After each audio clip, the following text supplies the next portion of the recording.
in. Welcome. I'm E.G. Marshall. Do come in. Make yourself comfortable, because I'm going to tell you a nice, quiet little ghost story. Nothing to frighten you. Not badly, at any rate. Nothing to make you run screaming into the street. No, the most this ghost story can do is make you snuggle down deeper under the covers and reach out for a hand to hold. A hand, I trust, that is firm and warm, not clammy and cold. Our mystery drama, The Phantom Lullaby, was written especially for the Mystery Theater by Elspeth Eric and stars Rosemary Murphy and Arnold Moss.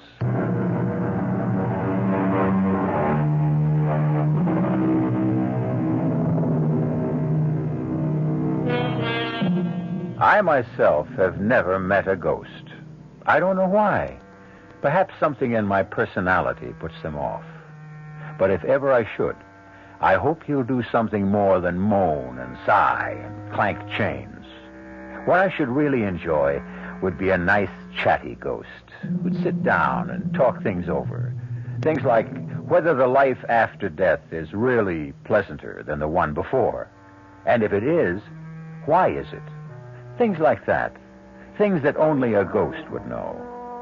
Ah, well, perhaps one fine day or some dark night, if I hold myself in readiness, my ghost will visit me. Meantime, relax, won't you? And listen.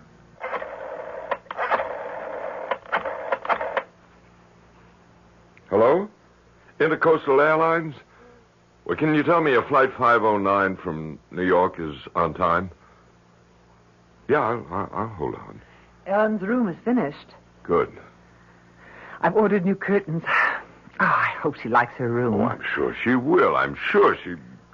yes? Oh, it is? Well, good. Thank you very much. The plane's on time. Well, you better get started then. Yeah. Don't be nervous. I'm not nervous. It'll only make her nervous if you're nervous. What are you looking in the closet for? My overcoat. It's on the chair. Oh. She's only been away 4 days. It's not a question of how long she's been away. It's what she went away for. I know that. Well, then why say a foolish thing like only 4 days? Please. I'm nervous, too. Well, what do you think you're doing now? This couch shouldn't be here. It should be over there. That's an 8-foot couch. Don't try to move it by yourself. I can do it. Let me have the superintendent, please. Emily, will you stop that? I'd help you, but I have to get going. I don't want Ellen standing around the airport. Hello? This is Mr. Keene, Penthouse B. Yeah, we just moved in. We're not quite settled in yet, and I have to go to the airport to pick up my daughter. Could you possibly help my wife move a few pieces of furniture? No, we want the place to look extra nice. Our daughter's never seen it, and... Oh, that's great. That's just great. Thank you very much. He'll be up in a couple of minutes. Howard, do you think Ellen will like this apartment? Well, I certainly hope so. It's costing an arm and a leg. What with the terrace and everything? Her own bathroom, a real dining room? Well, the idea is to give her a change. New surroundings, blot out everything that happened. As if a terrace and her own bathroom could take her mind off that terrible man. Well, they'll help. I'm not saying completely, but they'll help. Give her something to think about besides John Draper and the rest of it. Seems strange we never even met him. I hope I never do meet him. Well, honey, I got to get going. Don't tell Ellen about this place. Let it be a surprise. And, Howard, be very, gentle with her. Let her know we love her. Yeah, I'll let her know. Well, I'm off. Oh. You're the superintendent. Yeah. I didn't hear you knock. I was just getting ready to. Well, come in. This is my wife. She'll show you what she wants done. Oh, and here's something for your trouble. Oh, okay. Honey, I'll be back in an hour. Good luck. Take care. Well, now, You like this place? I'm sure we will like it. We just moved in. I know. It's a nice-looking apartment with a terrace and all. First thing I want to do is move the couch over there to the long wall. Everybody likes this place when they first move in. If you take one end and I take the other. 1, 2, 3 months, then they start getting jumpy. Jumpy? They pay up what they owe on the lease and they move out. I didn't know that. Oh, yeah, it happens every time. Well, let's move this thing if we're going to... Let me move the coffee table first. No, I'll do it. Yeah. How'd you happen to hear it was vacant? Well, actually, friends of ours called us. They'd met some people at a party who said they were giving up this beautiful apartment, and we thought... That would be the Winthrops. Yeah, they lasted 6 months. Where do you want this table? Right where you're standing. Okay. And before them was the Katzes, and before them the Millbrooks, and before them the Kramers, and before them... Why did they all move out? What's wrong with the place? Search me. They would never say, any of them. Just paid up and moved out. You know what I think? What? I think the joint's haunted. Now, where does the couch go?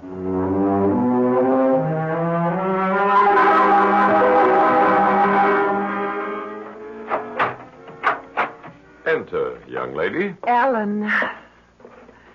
Darling, it's so good to have you back. I'll put the suitcase in the bedroom. When you see your bedroom, darling, make allowances for the curtains. I had to put up your old ones, and they're too short, but I'm expecting new ones, maybe today. But I got you a new bed. Oh, heavens, the fuss they made about delivering it. So, what do you think? Do you like the apartment? It's very nice. Come, look at the view from the terrace. Come on. You can see for miles. Isn't that spectacular? Spectacular. Well, you can take a good look at it later. What would you like to do now? I don't know. Take a hot bath? You have your own bathroom now. Really? Do I? Or would you like to just sit and talk? All right. If you want to. Ellen, was the operation very bad? You mean the abortion? No. It wasn't bad at all. I'm glad of that. I opened your suitcase, let a little air in, huh? I didn't unpack anything, though. I'll do it. You want to do that now, dear? Maybe take that hot bath, and I'll start lunch, and then when it's ready, I'll call you. All right. Is the door on the right? Oh, here, I'll show you. I'll find it. And the bathroom opens right off of it. Howard, what's wrong with her? I don't know. She was like that all the way in from the airport. Like a sleepwalker. Like a zombie.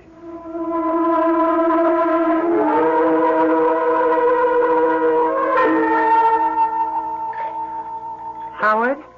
I'm making us a drink. We need it. How is she? I guess she's all right. Here's your drink. She's lying on the bed just staring at the ceiling. I spoke to her, but she didn't answer me. So I didn't bother her. That horrible man, he did this to her. I wish she'd talked to me about him. But she never did say much, except that she was seeing him a lot. And then when she told me she was pregnant, she said he didn't want to marry her, so she guessed she'd have an abortion. Just like that. Things have changed so. The young people nowadays. And the parents nowadays. I guess so. I should have insisted. I should have put my foot down, absolutely insisted. Insisted on what? Well, at least on meeting the guy, at least that. That's not the way things are done these days. Well, they should be. Look, do you think I ought to get in touch with him now? Now? It's too late Well, we now. can't just leave her the way she is, walking around like an automaton. Maybe he could... Oh, I don't know. Maybe he could snap her out of it or something. Maybe she'll snap out of it by herself. If she was really in love with him... She said she wasn't. Well, maybe she was. Maybe she was and didn't know it. Anyway, I think he ought to see what he's done. What good would that do? I don't know. I don't know. Why don't you go and see if she's all right? I don't like to disturb her. Well, just knock on the door and see if she answers. All right. Well, the state she's in... Ellen? Oui, Maman. I don't want to disturb you, dear, but I just want to make sure everything's all right. Tout va bien. I guess she's all right. Anyway, she answered me. What did she say? I couldn't make it out, but she sounded fine. Well, that's good. Maybe it was just shock or something before. Probably that was it. Emily, if you get to talking to her, if she'll talk to you... Oh, she will. Ask her about this man. What's his name again? John Draper? Yeah, ask her how she feels about him. You know, if she thinks about him, wants to call him up or anything, you tell her that it's all right with us. Howard, she doesn't care if it's all right with us. Young people don't these days. They just go ahead and do what they want to do. Well, do you realize we don't know anything about this man? What does he do for a living, if anything? He plays the piano. I think he gives lessons. Where does he live? Over on Market Street, I think. Yeah, that figures. Has he got a phone? I imagine so. I don't know. Well, if he gives lessons, he's got to have a phone. He's got to be in the book. I think so, anyway. Oh, here he is. Look. John Draper, 121 Market. You're not going to call him. No, I'm not going to call him. I just want to know that he's alive and breathing somewhere in this town. If Ellen isn't better by tomorrow or the next day... Howard, she will be. Go knock on the door again, will you? What'll I say? Say anything. Say we're having a drink out here. Why doesn't she join us? All right, if you say so. But keep it light and, you know, cheerful. Ellen, dear, your father and I are having a drink. Don't you want to join us? Pas maintenant. How's that, dear? Je suis occupée. Well, whenever you're ready, we'd love to have you. I think a drink would do you good. Whenever you're ready. I guess she's all right. But did she say she was all right? I don't know what she said. What do you mean you don't know what she said? Ellen! Are you all right, baby? Je regrette, mais je ne peux pas vous joindre pour le moment. Je dois m'occuper de petit garçon. Excusez-moi, s'il vous plaît. Howard. Why, I didn't know she could speak French. She can't. Well, she just did. I understand enough French to know that.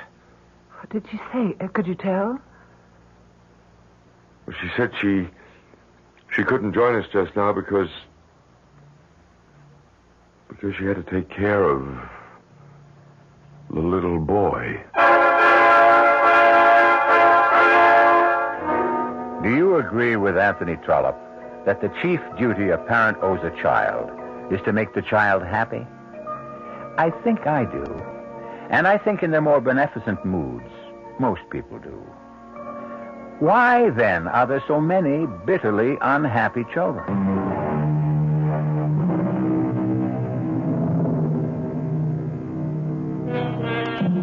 Ellen Keene, only daughter of Howard and Emily Keene, came home a little while ago after the removal of an incipient life from her body.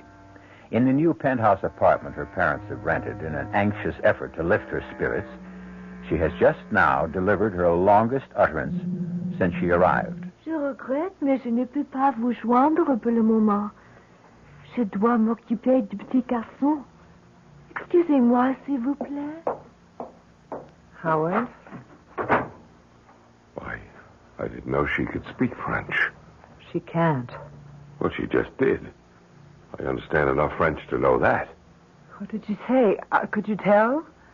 Well, she said she couldn't join us just now because she had to take care of the little boy. What little boy? Well, how should I know what little boy? Howard, the operations affected her mind. No, don't say that. That's not true. Must have meant more to her than we knew. How could we know she acted as though it was nothing? That's how young people are these days. I'm going to call that man. John Draper? What good would that do? He ought to know what he's done. Howard, it isn't right to blame it all on him. I don't care. There, here. Here's his number. I don't see why you think he can help. Well, maybe she still loves him. Maybe he can get through to her. Maybe. Hello? Mr. Draper? John Draper? Yes? I'm Howard Keene, Ellen Keene's father. Yes? Ellen came home a little while ago. I thought you might like to know. How is she? Is she all right? No, she's not all right. What's the trouble? They didn't hurt her, did they? Physically, she seems to be all right, but other ways, she's not. I'm glad you called me. What can I do? My wife and I thought it might help if you came to see her, Why, of course, right now. if you can. I'll have to cancel some lessons, but I'll be there as soon as I can. Oh, hold on just a minute. We've moved to a new place. Oh? You've moved? Yes, we took a penthouse on the spur of the moment, just moved in this morning. It's at 42 Cedar Terrace. Do you know where that is? 42 Cedar Terrace? Yes, penthouse B. Have you got that? Hello? Mr. Draper, are you there? Hello? I'm sorry, Mr. Keene, but I'm afraid I won't be able to get there after all. Give Ellen my love. Hello? Mr. Draper? Hello? Howard? I don't get it. He was very nice, very concerned about Ellen. He wanted to help. He wanted to come to see her right away, and then all of a sudden, when I gave him the address, he made a sudden switch, and he said he was sorry. He couldn't. Why would he do that? Thought it over, I guess, decided he wanted no part of it. But you said he sounded nice at first. He's not going to get away with it. Howard, what are you going to do? What was his address again? It's right there in the phone book.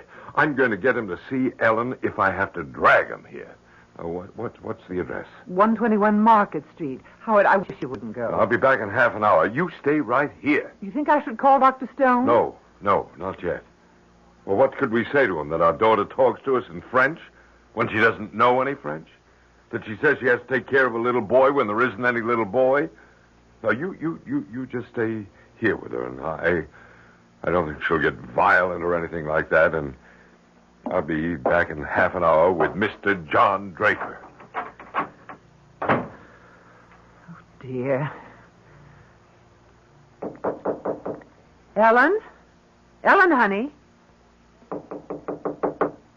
Ellen, don't you want to come out now and have some lunch?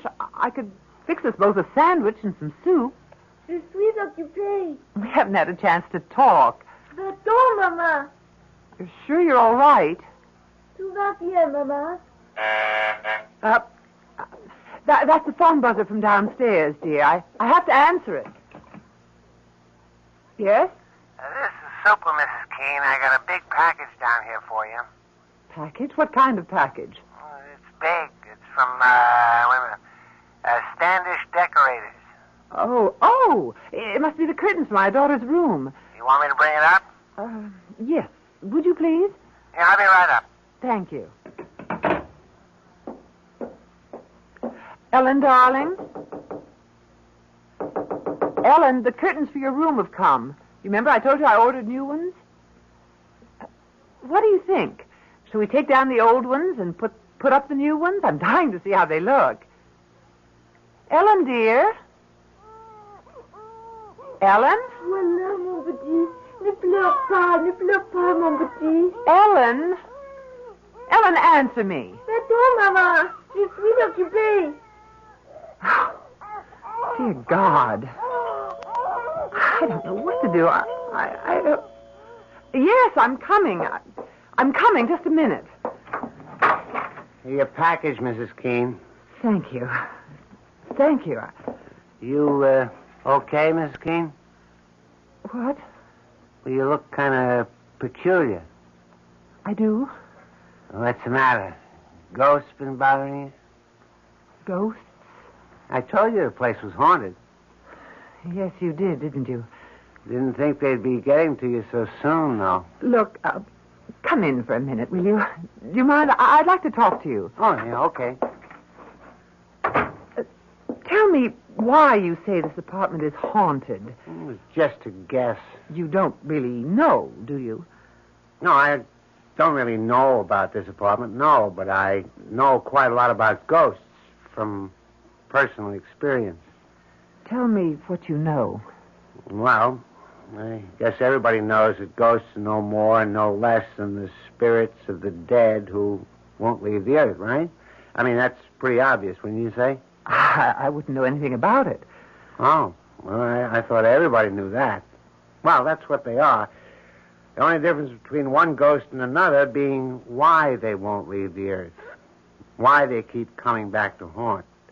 And there's various reasons why. Like what?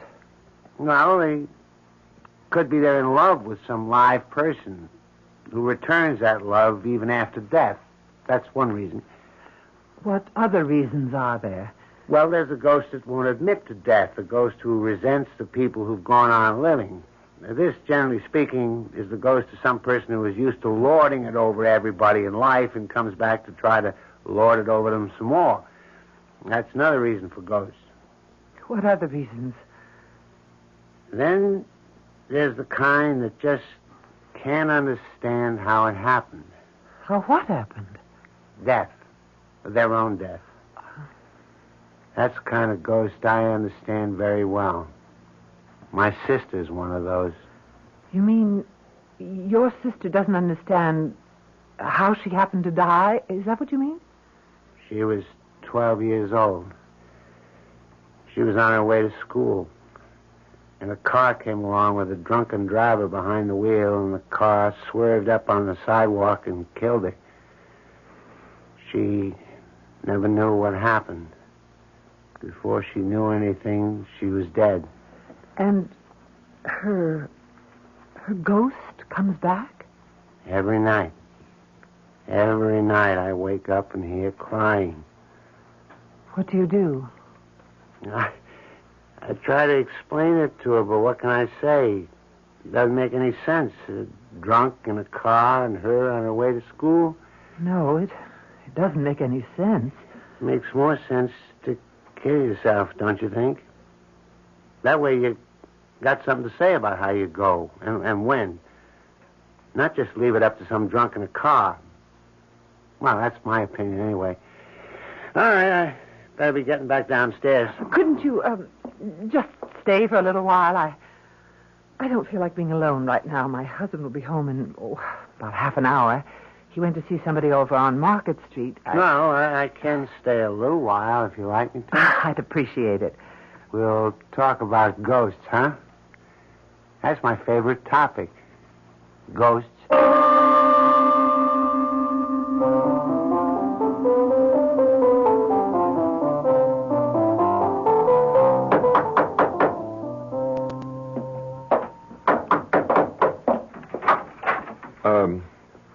I'm looking for Mr. Draper. I'm Mr. Draper. I guess it's your son I'm looking for. I don't have a son. Oh, well, I expected... Well, I didn't know I'm Howard Keene, Ellen's father. I'd like to come in and talk to you. Mr. Keene... Please, it's very important, or I wouldn't ask. Come in. Thank you very much. Sit down if you want to. Excuse my staring at you. I expected a much younger man. I'm 51. It's just my age. You said on the phone Ellen is all right. No, I said that physically Ellen's all right. Why didn't you want to marry Ellen when you found out that she was pregnant? I couldn't. Why, you've got a wife? I had a wife. You're divorced. Something I never talk about, Mr. Keene. You never talked about it to Ellen? I never talked about it to anybody. And I don't intend to. Maybe you should. I can't. Tell me about Ellen. Well, she came home a little while ago. She was changed. She talked in monosyllables, short sentences at the most. And we thought after what she's been through, maybe that's only natural. So my wife told her to have a bath, take a nap, and we'd have a drink, lunch.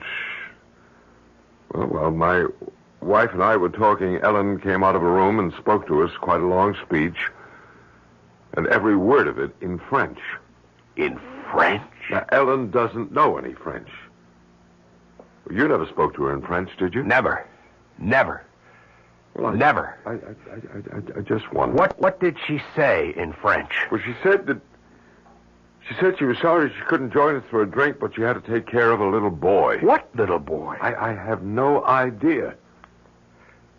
Mr. Keene, after an operation like the one Ellen had, don't you think it's possible that it's bound to have an effect on a woman, on her emotions, for a while anyway? I don't want it to go on for too long, and that's why I called you. You thought I could help? I hoped you could. Get your coat. I've got a cab waiting outside.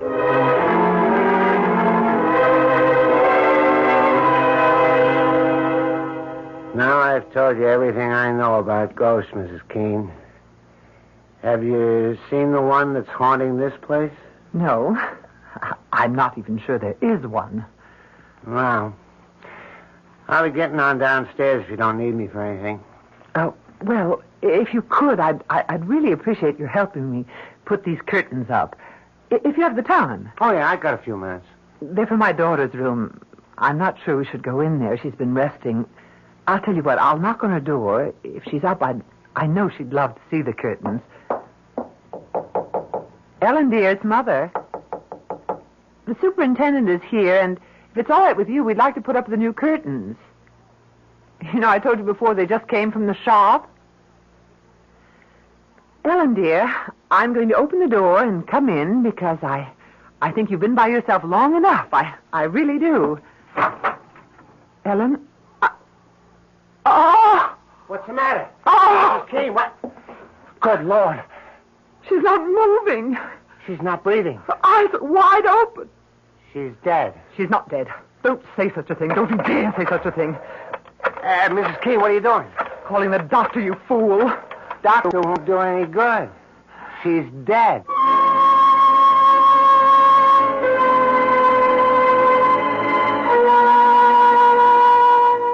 Man is the only animal who knows that he will die. So said the great Voltaire. The knowledge that he will one day cease to live permeates man's days and poisons them a little.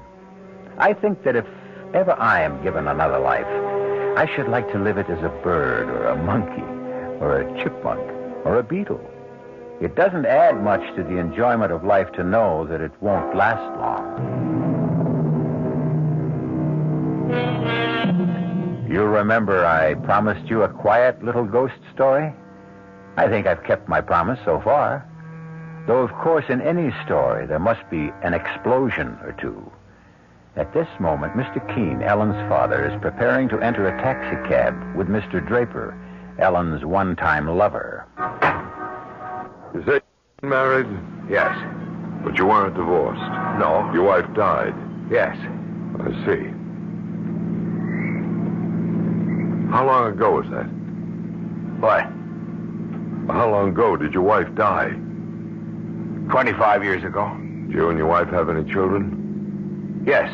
One. Where is the child? Dead. At birth? No. I feel a little bit like a heel asking you all these questions, but I'm concerned about my daughter. I'm concerned, too, or I wouldn't have come with you. I understand. I think I understand. You've never wanted to get married again, is that it? Never. Even after all these years? I met my wife in Europe towards the end of the war. The big war. I'd been doing very well in business. I was on my way to making it big when I got drafted. I didn't like being drafted, but I went anyway, and she was the one bright spot in an otherwise drab and miserable Army career. I brought her back here. She had a child, and they both died. I stopped making money. I started playing the piano, and I have been at it ever since then. But you were in love with Ellen. I hope you don't mind my asking. I don't know what that means, to be in love. I'm not saying there's no such thing, but if there is, I've forgotten, or I never knew what it's like. I'm very sorry for you. It's very kind of you, but don't bother. Cedar Terrace is the next right turn, driver. Are we nearly there? Next right, about half a mile.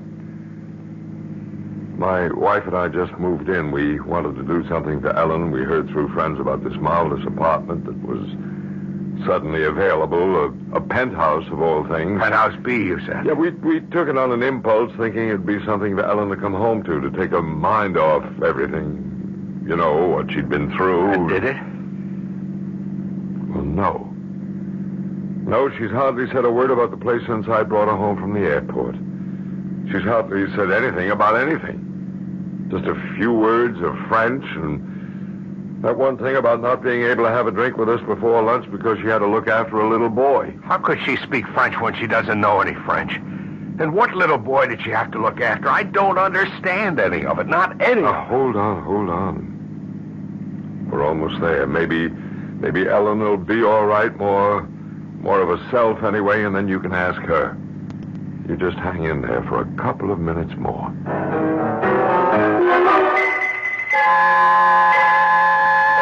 Dr. Stone, what's wrong with Ellen? Well, Mrs. Keene, I can't detect any vital signs at all. I hesitate to pronounce her dead, but what can I say? I can find no pulse, no heartbeat, no reflexes. I've done everything I can think of. Injection, massage. She's not dead. Tell me she's not dead. Like you, I refuse to conclude that at the moment. But if your daughter is alive, Mrs. Keene, she is in the deepest coma I've ever encountered. It's as though she were not in or out of this world at all.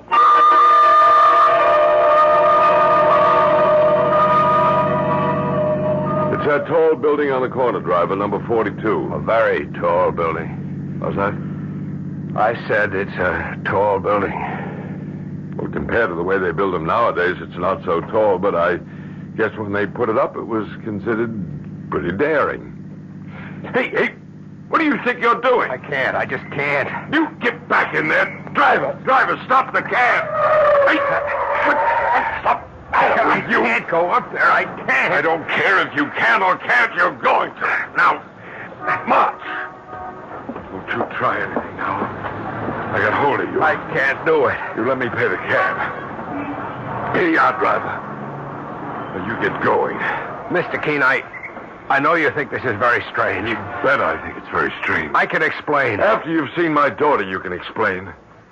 Now, you get in the elevator there. Right now, Ellen's the only one I'm interested in. Push that button that says penthouse. Penthouse B. That's right.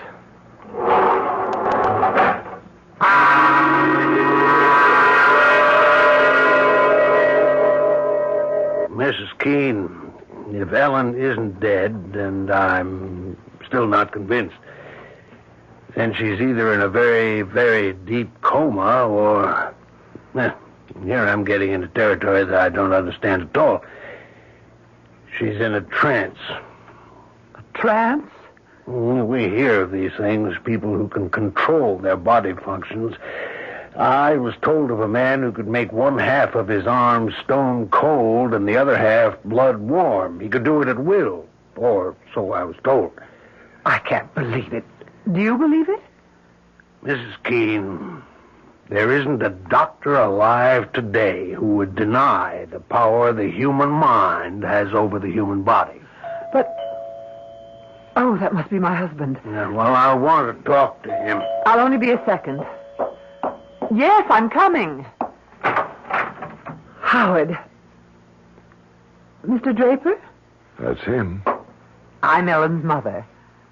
Howard, I called Dr. Stone. He's with Ellen now. He wants to talk to you. I'm in here, Mrs. Keene. Dr. Stone, how is she? She shows no vital signs of life at all. You don't mean that she's dead? Oh, no, she can't be dead. Emily, what happened? Mr. Keene, we don't know precisely what happened, and I don't Well, for some reason I can't really explain, I don't think she's dead. Either she's in a deep coma or she's in a trance state. Well, what's that, a trance state? It's something medical men know very little about. So, I want your permission to take her to the hospital and have her examined by another doctor there. And if he gives us no convincing diagnosis, we'll call in a psychic healer. You have our permission to do anything you have to. Of course. All right, I'll call an ambulance. Mr. Draper, I've been very rude. We've paid no attention to you at all. Thank you so much for coming. It's quite all right. You can see we're beside ourselves with worry. Yes, I can see that. There's an ambulance service. There's Dr. Stone. Mrs. Keene, do you suppose that I could see Ellen? Oh, I don't think so. Not now. Why didn't somebody wake me up? Ellen. Thank you. Darling. Is it time for lunch? Ellen, how do you feel? Dr. Stone. What are you doing here? And John, you know, it's funny. I thought I heard your voice, but then I decided I must have imagined it. Yeah, but how do you feel, Ellen? Well, I feel perfectly fine. I had a wonderful sleep. You're sure you feel all right? Well, I just told you I feel fine. I was tired when Daddy brought me home from the airport, but I had a lovely nap, and now I'm fine. But what are you doing here? And John, how did you get here? How did you know where to come? Your father, he told me. Oh, really? Oh, that was nice. Then you've met. Yes, we've met. You'll stay for lunch, won't you, John? Mother, is that all right? Is there enough for John, too?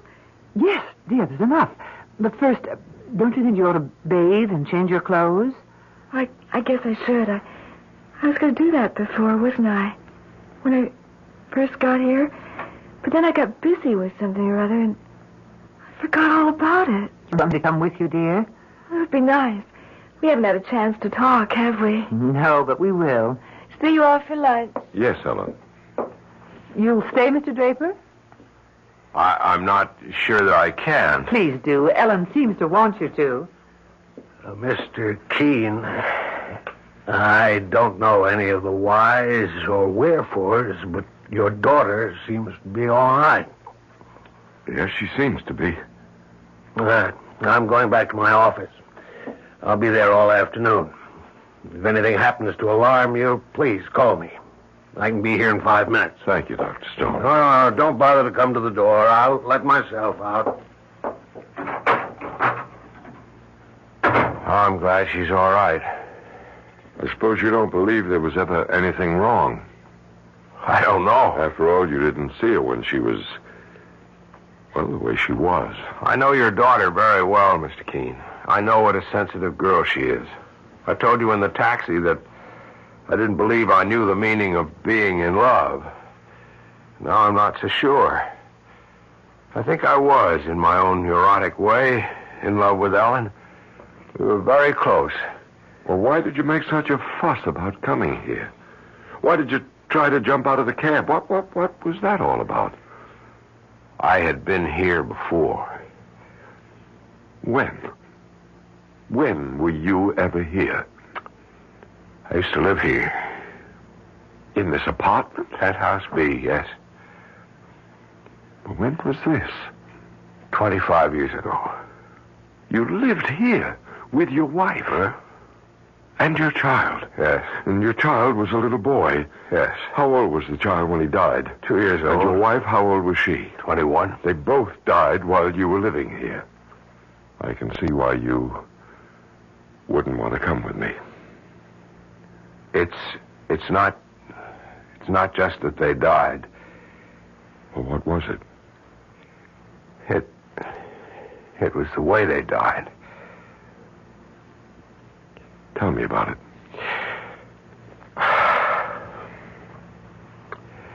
When I came back from Europe, I started up in business again. The business which the war had so rudely interrupted. I was determined to work my way up the ladder again, and I threw myself into my work. I think my wife felt neglected. Truth is, I did neglect her. But it wasn't just my neglect. She was a foreigner. Even after 3 years, she hadn't learned to speak English. She was shy. She didn't make friends. She was alone a great deal, except for the child. And one night, I was at my desk working over some papers when she came into the room with a child in her arms. She spoke to me. I don't remember what she said, but I remember that she spoke to me. I had every intention of answering her.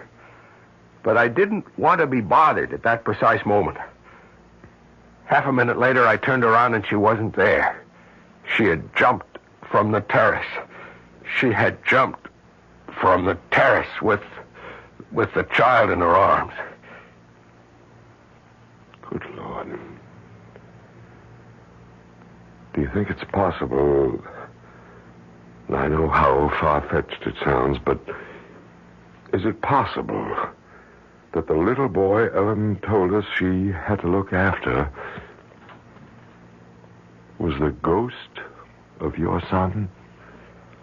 I don't know what else to think. Do you? Tell me something. What nationality was your wife? My wife is French. It all begins to fit together, doesn't it? When you stop and think about it.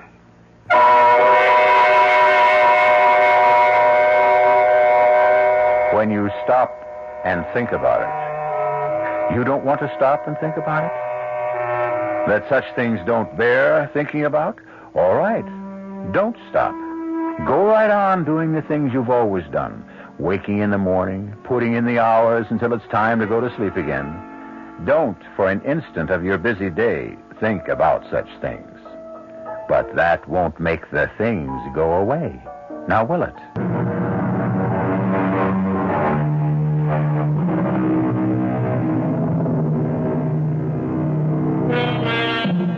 That was a quiet little ghost story, wasn't it?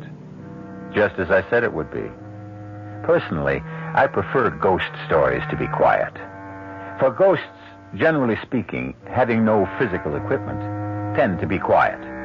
But like so many living people who are quiet, ghosts are also tenacious and persistent. And they are everywhere. Our cast included Rosemary Murphy, Arnold Moss, Mason Adams, Corinne Orr, and Robert Dryden.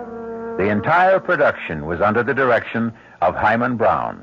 This is E.G. Marshall inviting you to return to our Mystery Theater for another adventure in the macabre. Until next time, pleasant dreams.